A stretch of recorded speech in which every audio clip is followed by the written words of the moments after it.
Grief is the Price We Pay, written by Skiffy. Chapter 1 Colder. It felt colder in the cave. Of course, Spike already knew it would be cold in the icy cavern, having been set foot into it plenty of times before just that same day. To try and offset that now, he and Thorax had pieced together a small fire that they had positioned themselves around, each sitting on the side opposite from the other.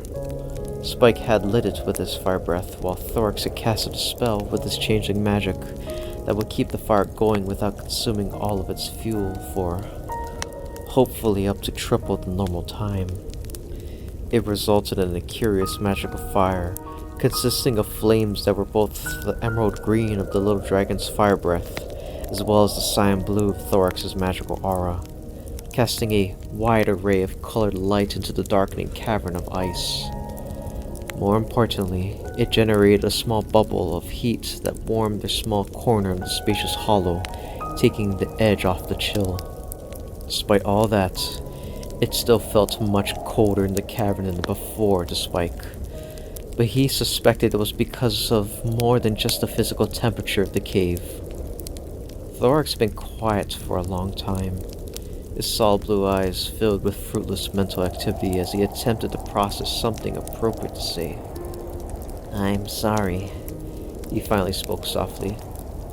"It's not your fault," Spike mumbled, arms wrapped around his legs as he stared into the colored flames of their modest fire. "Yes, it is," Thorax insisted. "If it hadn't been for me, if I hadn't tried, asked you to..." He trailed off, his thoughts getting choked off as he averted his gaze. "It's not your fault," Spike repeated again. "It was my choice to make, not yours." They were silent for a long time. "You really didn't have to do that, you know," Thorax stated after a moment. Spike didn't reply as he continued to stare into the flames. He wanted to say that he absolutely did have to do what he had done, to reassure the changeling that it was the right thing, regardless of the consequences. But at the moment, present circumstances made it hard for him to be able to get the words out, at least while still having them be meaningful. "You're going to be alright?" Thorax asked next after another lengthy pause. Spike shrugged. "I'm still working that out myself." "Had it even occurred to you this could happen? When you decided that while they were arguing about what to do, you'd, well..." "Truthfully? No. No, it really didn't." Thorax rubbed one of his whole-ridded hooves against his foreleg sheepishly. "I guess you're entitled to feel pretty miserable at the moment." Spike finally looked up at the changeling. "Actually, you know what?" he said. "I'm really feeling just mad at the moment. Mad at the fact that they just..." He trailed off, feeling the rolling pits of emotions he had been trying to keep contained nearly boil over. He took a deep, calming breath and shook his head. "If anyone should be sorry, Thorax, it should really be me." His eyes glazed over as he reflected on the memory of the past afternoon, at the many glares of shock, anger, betrayal, the echoing chill of Shining Armor's firm and final order, the look of utter dismay on Twilight's face, but even she had sided with the others over him. That's what probably stung the most.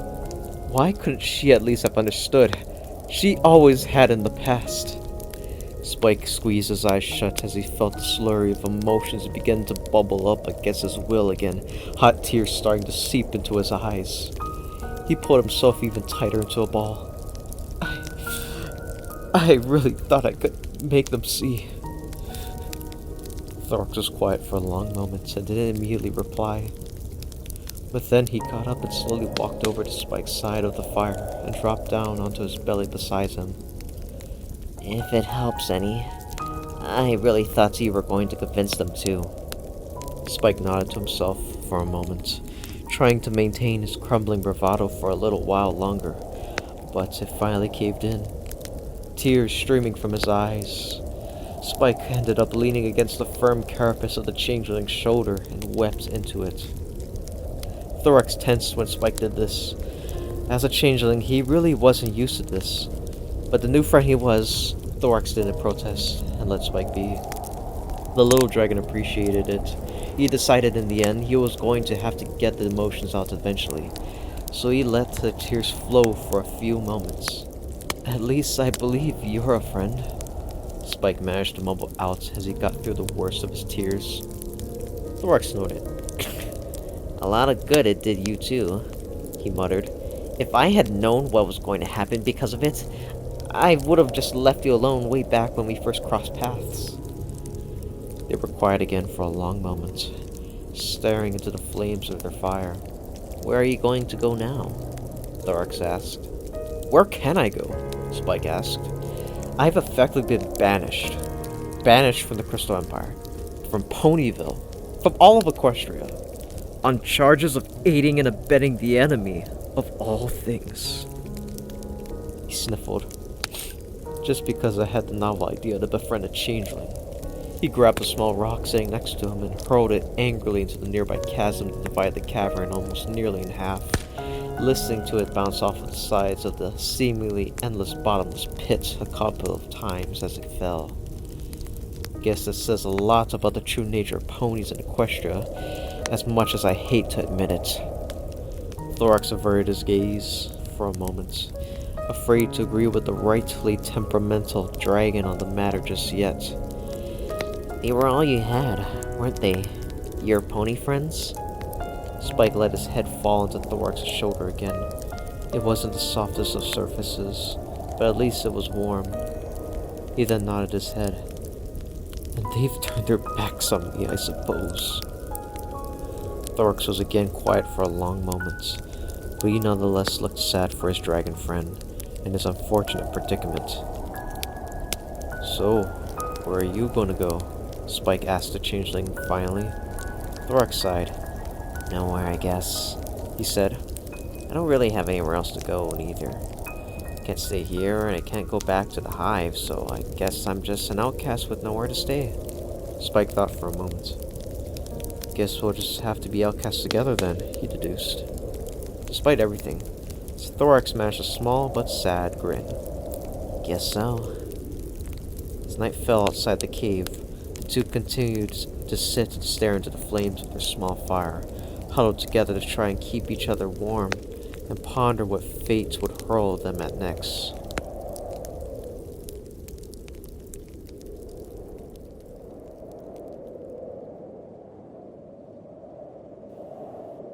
Grief is the Price We Pay.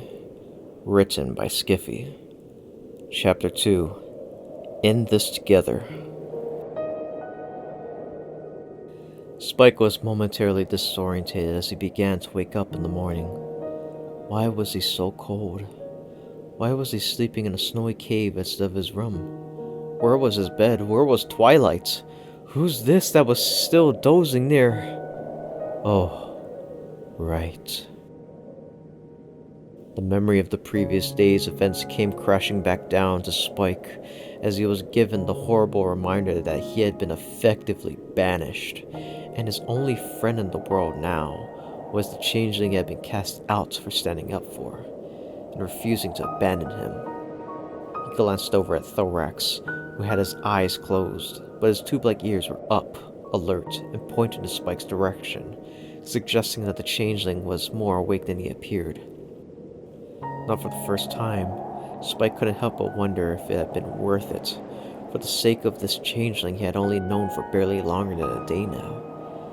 But then he remembered the distrust the ponies he had come to see as almost family had given Thorax, and how quickly they had been to not only ban the changeling, but also alienate whoever stood with him without ever truly listening or hearing through anything they had to say, by hiding it as aiding and abetting the enemy. Spike yet again decided that it had to be then, because he knew enough about Thorax to know that he wasn't like other changelings. He didn't deserve any of this awful treatment, And if he was really going to be the only one who was willing to stand up and defend him from that, let alone believe it, and so be it. Spike was convinced that this was the right thing to do, even if it meant becoming an outcast in the process, apparently. Unfortunately, sighing sadly as he sat up, it was obvious now that doing the right thing sometimes came at a very grave price. That was hard for him to deal with right now. Not only was the metaphorical injury it dealt still very raw, Spike was finding himself having a hard time truly comprehending the magnitude of his situation. He had gotten himself banished. No matter where he went in the question now, he was effectively an unwanted exile. Not permitted anywhere in the country, especially not home. Worse still, he was finding himself already longing for the home, friends, and family he had been so easily and quickly been stripped from. He had possessed so many wonderful things, and now he had nothing. Grumpily, he kicked one foot at the snow, venting some of his frustration on the matter. Noticing, Thorax opened his pupilless blue eyes and glanced over at the dragon. "Morning," he said simply, without emotion. "Morning," Spike echoed back in the same tone. They sat and stared into the remains of their magical fire. It still burned, but they had let Thorax's spell on it wear off, and now it had consumed enough of what little kindling they had that let the flames had become mere flickers of heat, light and color in comparison. They made little attempt to do anything to change it, though. There didn't seem to be much point. Fortunately, enough of the morning sunlight outside was finding itself into the cave that it helped to compensate a little. So instead, they both inwardly pondered the situation that faced them in silence. Eventually, though, a perfectly routine matter normally dealt with in the mornings that Spike had been trying to ignore finally reached a point that it had to be acknowledged. Groaning, Spike stood up and wearily surveyed the cave's interior. "I wish I had access to a proper restroom," he grumbled out loud. "Can't help you with that, I'm afraid," Thorax replied apologetically. Spike glanced at him. "Do you need to go too?" he asked, more to be polite than anything. This was quickly followed by the semi-related thought. "Do changelings even ever need to go?" Thorax made a small grin. "Already went," was all he would say on the matter for now. So Spike wandered off on his own to deal with his own business. Fortunately, there were plenty of places in the cave where he could privately do it. When he came back, he found Thorax prodding at the fire to try and coax more life out of it, but he was having little success. Spike sat down in the snow to watch the changeling work at it. "Did you keep warm enough?" Thorax inquired without looking away from the sputtering fire. Spike rubbed his chilled shoulders. "Well, I don't seem to have any frostbite I can tell, so I must have." He looked at the changeling. "How about you?" "The same. Obviously, the cold is still not that comfortable to have to deal with, but changelings are equipped to deal with it well enough." He stopped and wrapped one hoof on his dark-colored chitin. "Acts like an added layer of insulation," he explained. He eventually gave up on the fire and went and joined Spike, sitting down beside him and staring at the fire as it started to flicker out.